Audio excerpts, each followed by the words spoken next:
One nation one election, ये मुद्दा पिछले एक साल से चर्चा में है। इस साल के लोकसभा चुनाव के लिए बीजेपी का जो मैनिफेस्टो था उसमें भी ये मुद्दा मेंशन है।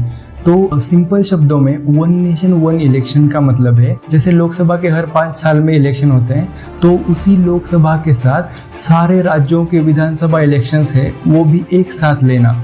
मतलब जैसे इस साल की लोकसभा के साथ आंध्र प्रदेश, अरुणाचल प्रदेश और ओडिशा के भी विधानसभा चुनाव हुए थे, तो वैसे ही हर एक राज्य के विधानसभा चुनाव जो है वो लोकसभा के साथ कराए जाएंगे।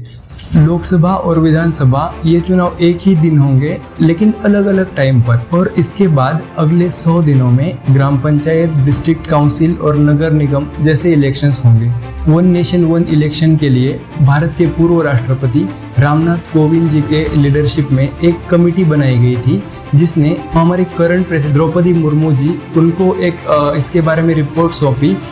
और ये वन नेशन वन इलेक्शन का प्रपोजल है वो सेंट्रल मिनिस्ट्री द्वारा अप्रूव किया गया है। आने वाले विंटर सेशन में सेंट्रल गवर्नमेंट इसे संसद में लाएगी। बीजेपी, लोक जनशक्ति पार्टी और जेडीयू समेत 32 पार्टीज ने वन नेशन वन इलेक्शन को सपोर्ट किया है, तो वही कांग्रेस, आम आदमी पार्टी और समाजवादी पार्टी समेत 15 पार्टीज ने इसको अपोज किया है। तेलुगु देशम पार्टी, झारखंड मुक्ति मोर्चा जैसी 15 पार्टीज ने इस पर कोई रिस्पॉन्स नहीं दिया है।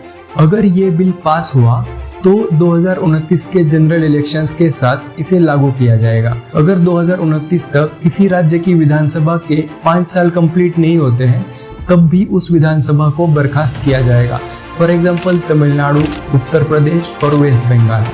तो वही अगर किसी राज्य की विधानसभा का टेन्योर जो 5 साल का टेन्योर है वो 2029 के थोड़ा सा पहले खत्म हो रहा है तो उस टेन्योर को 2029 तक बढ़ाया जाएगा। For example Rajasthan, Madhya Pradesh, Telangana. और ऐसा ही सेम लोकल बॉडीज के साथ भी होगा।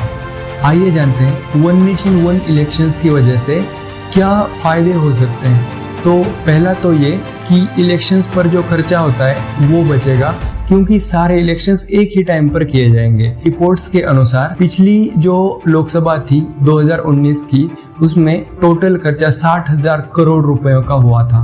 हर साल कई बार इलेक्शंस की वजह से हमें सिक्योरिटी फोर्सेस को मोबिलाइज करके उन्हें ड्यूटी पर लगाना पड़ता है। इस वन नेशन वन इलेक्शन की वजह से उनको भी राहत मिलेगी और इलेक्शन कमीशन के जो ऑफिसर्स हैं उनका भी काम कम होगा। हर इलेक्शन की अनाउंसमेंट के बाद आचार संहिता यानी मॉडल कोड ऑफ कंडक्ट लगाया जाता है और इस बीच सरकार कोई भी नई योजनाएं नहीं ला सकती।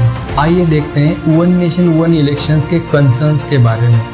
इलेक्शंस में भारत राष्ट्र समिति, बीजू जनता दल, महाराष्ट्र नवनिर्माण सेना, राष्ट्रीय जनता दल, शिवसेना जैसी कई रीजनल पार्टीज को नुकसान हो सकता है। अगर हर 5 साल में सिर्फ एक बार इलेक्शन होगा तो जो लोकल और रीजनल मुद्दे हैं वो पीछे रह जाएंगे और जो नेशनल लेवल के मुद्दे हैं उनको ज्यादा इंपॉर्टेंस मिलेगी। जैसे ही ये बिल संसद में आएगा इसके बारे में और स्पष्टता मिलेगी।